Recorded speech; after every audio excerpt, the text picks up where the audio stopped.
Lecture में हम क्या पढ़ रहे थे, एसएससी सीजीएल के लिए हम देख रहे, एसएससी एमटीएस, एसएससी एमटीएस या हवलदार के लिए, हवलदार के लिए हम जीएस और जीके पढ़ रहे थे।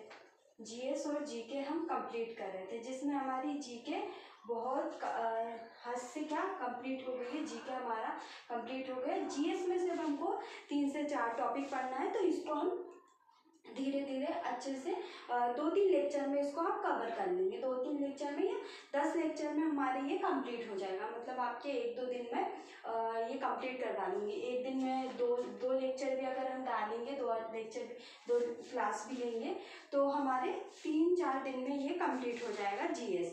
और जीके तो हम कंप्लीट कर ही रहे।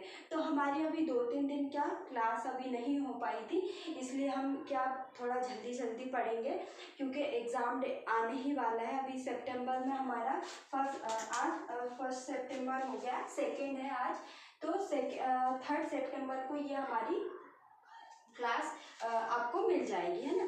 तो हमारा सितंबर भी स्टार्ट हो गया और हाफ सितंबर तक हमें हमारा पूरा सिलेबस भी कंप्लीट करना है। उसके बाद हमको रिवीजन करना है, तो रिवीजन को ज़्यादा लोड नहीं लेना। अगर ये हमारा हाफ सितंबर में अगर ये कंप्लीट भी नहीं होगा सिलेबस, तो 20 सितंबर तक हमारा सिलेबस कंप्लीट हो जाएगा। उसके बाद 10 दिन में 10 या 5 दिन में हमारे 10 या 15 लेक्चर में हमारे या 20 लेक्चर में हमारा पूरा रिवीजन हो जाएगा। उसके बाद पीवाईक्यू सॉल्व कर लेंगे। हमारे पास बहुत टाइम है अक्टूबर, क्योंकि 20 अक्टूबर के बाद एग्ज़ाम होना है, तो हमारे पास टाइम है, तो हम हमारा सिलेबस अच्छे से करेंगे, है ना। थोड़ा ज़्यादा टाइम लग रहा है हमको, क्योंकि बीच में थोड़ा हमारा गैप हो रहा है, तो हमारा सिलेबस इसलिए थोड़ा डिले जा रहा है। तो हम फिर भी जल्दी कोशिश करेंगे कि जल्दी आपका सिलेबस मैं कंप्लीट करवा दूँ। तो हमारा क्या जीके में क्या चल रहा था, जीके में हमारा एक बार हम थोड़ा रिकॉल कर लेते, क्योंकि 2-3 दिन के बाद आज हमारी क्लास हो रही है। तो हमारा क्या कर रहे थे हम, कला व संस्कृति हमारा टॉपिक चल रहा था। कला और संस्कृति में हमारे कौन कौन से टॉपिक हो गए थे, एक बार हम इसको देख लेते हैं। बाकी ज्योग्राफी हो गया, इसमें हमारे कुछ टॉपिक हो गए थे। इकोनॉमिक्स में हमारे सारे टॉपिक हो गए, वो हमें नहीं करना। इसके बाद पॉलिटी में कुछ टॉपिक है, पॉलिटी में तो हमारा कुछ भी नहीं हुआ है।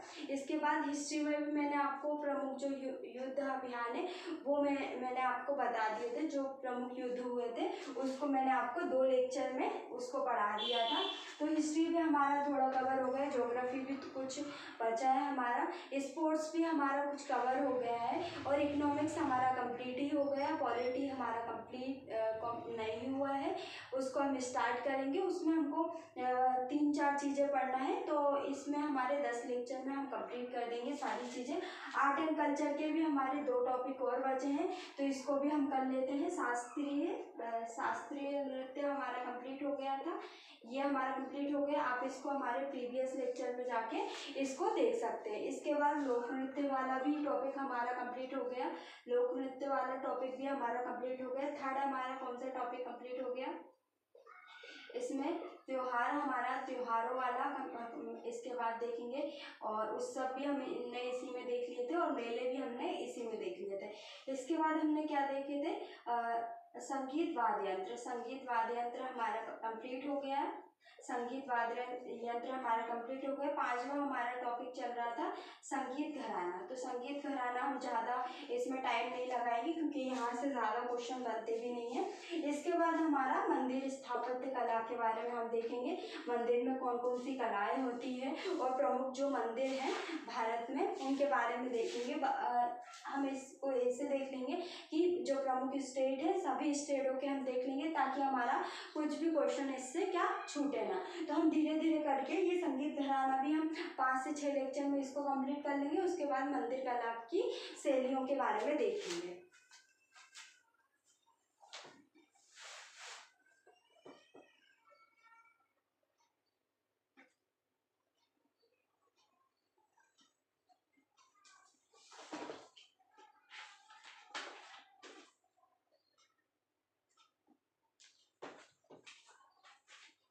तो हम क्या देख रहे थे, हमने क्या क्या पढ़ लिया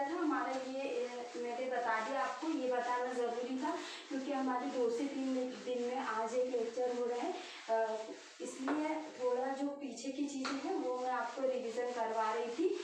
तो हमने क्या क्या पढ़ लिया था संगीत घराने में, एक बार उसको रिकॉल कर लेते हैं। तो संगीत घराने में हमने देखा था जो संगीत घराना है, संगीत घराना, बाकी आप इसको तो पढ़ ही लेंगे, जो प्रीवियस हमारे लेक्चर है उससे आप देख ही लेंगे। पर ये जो क्लास है, अगर जो जिसकी भी फर्स्ट क्लास होगी तो आप कंफ्यूज ना होना, डायरेक्ट मैं आपको इस चीज़ को नहीं बताऊंगी। पहले हम इसको बेसिक देख लेते हैं। हमने क्या देखा था, शास्त्रीय नृत्य देखा था, शास्त्रीय संगीत। इसमें हमने 2 शैली देखी थी, एक तो हिंदुस्तान शैली और एक हिंदुस्तान शैली, है ना। इसके बाद हमने देखी थी कर्नाटक शैली, कर्नाटक शैली। तो ये 2 शैली किसमें थी, शास्त्रीय संगीत में। जो हिंदुस्तान शैली थी वो कहाँ पे, उत्तर भारत में इसका विद्यमान थी और प्रसिद्ध थी। और ये जो कर्नाटक शैली है वो दक्षिण भारत में इसका विस्तार था। तो हमने हिंदुस्तान शैली तो कंप्लीट कर ली थी। इसमें हमने हिंदुस्तान शैली की जो बेसिक चीज़ें हैं वो हमने देखी थी कि इसमें जो मुख्य 10 शैलियाँ हैं उसमें जैसे हमको आज पढ़ना ही है आज के लेक्चर में, जिसमें हम लोग को ख्याल घराना देखना है ना, इसके बाद ख्याल शैली, इसके बाद हमको कौन सी ढुमकी शैली देखना है, और ध्रुपद संगीत, ये सारी चीज़ें हमको हिंदुस्तान शैली में, कर्नाटक में हमने अभी देखा नहीं है। इसके बाद लोक संगीत में हमको क्या पढ़ना है, लोक संगीत में हमको सभी स्टेट वाइज के बारे में देखना है।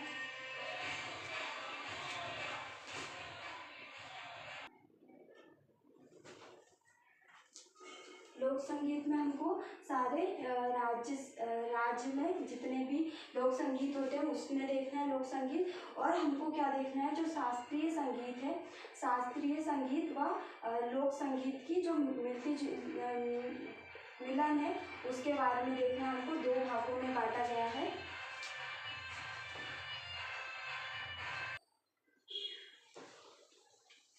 इसमें जो शास्त्रीय है, इसमें एक तो हमारा सुगम हो जाएगा, सुगम, और इसके बाद दूसरा हो जाएगा हमारा सुगम के बाद हवेली। तो इन दोनों की शैली का जो उद्भव है, इन दोनों शैली का उद्भव कहाँ से, यूपी से माना जाता है, उत्तर प्रदेश से माना जाता है। और इसके अंतर्गत भी कुछ शैलियाँ रखी हैं, जैसे रविंद्र संगीत, है ना, रविंद्र संगीत बोल सकते हैं, रविंद्र संगीत। और इसका उद्भव मुख्य रूप से कहाँ पे हुआ, पश्चिम बंगाल। ये सारी चीज़ें मैंने आपको पढ़ा दी है अच्छे से, और भी अच्छे से मैंने आपको सारी चीज़ें बताई है। तो ये हम इसलिए रिवीजन कर रहे हैं ताकि जो न्यू स्टूडेंट है उसके लिए अगर ये डायरेक्ट अगर वो यही क्लास लेता है संगीत घराना, तो उसको कोई भी कंफ्यूजन ना हो। तो संगीत रविंद्र संगीत हो गया, जो कि इसका उद्भव क्या हुआ, सिर्फ आपसे उद्भव पूछता है, आपको ज़्यादा चीज़ पढ़ने की कोई ज़रूरत नहीं, आप ऐसा ही डायग्राम बना लेना ताकि आपको इससे ज़्यादा अच्छे से याद रह जाए। जैसे शास्त्रीय संगीत हो गया, उसमें आप हिंदुस्तानी शैली लिख लेना, और कर्नाटक शैली, है ना, कर्नाटक शैली हिंदुस्तान संगीत में शैली में क्या लिख लेना, उत्तर भारत में, और कर्नाटक शैली में दक्षिण भारत में। इसके बाद लोक संगीत सभी राज्यों में हम इसको पढ़ेंगे।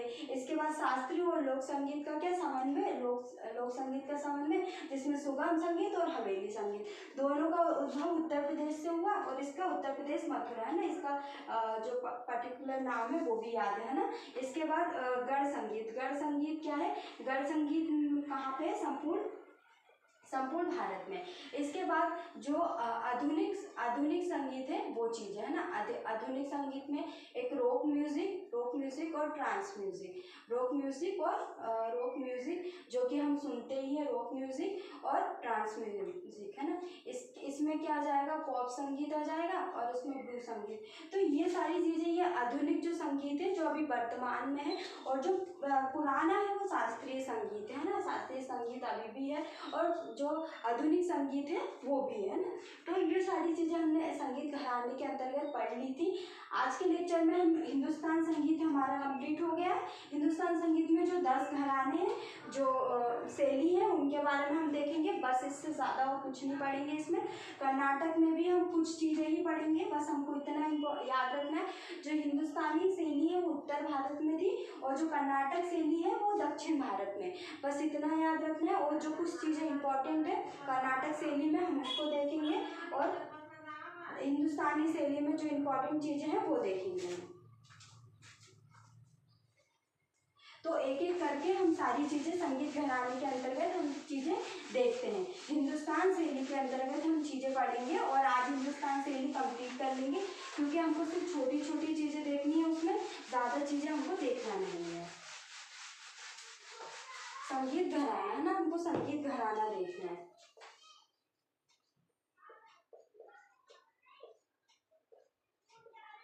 संगीत घराना जिसमें हमको क्या देखना है, हिंदुस्तानी संगीत, हिंदुस्तानी शैली, जिसमें हमको 10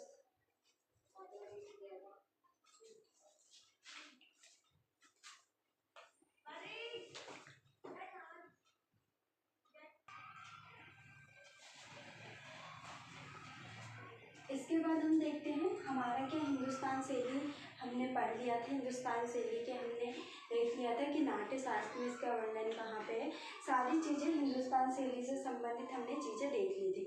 और इससे पहले हमने सब चीज़ें रिवीजन कर ली संगीत घराने में कि क्या क्या शास्त्रीय संगीत होता है, जिसमें हिंदुस्तानी संगीत, हिंदुस्तानी शैली और कर्नाटक शैली दोनों आती है ना। इसके बाद लोक संगीत आता है और इसके बाद दोनों का मिलन और आधुनिक संगीत। लोग हिंदुस्तानी संगीत को हमने पहले ही लास्ट लेक्चर में हमने देख लिया था, उससे चीज़ें संबंधित चीज़ें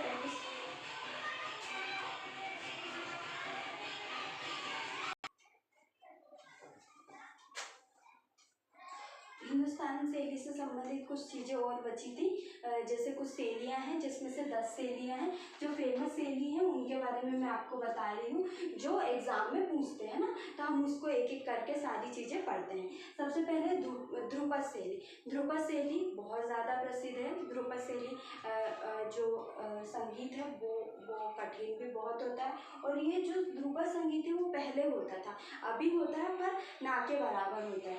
तो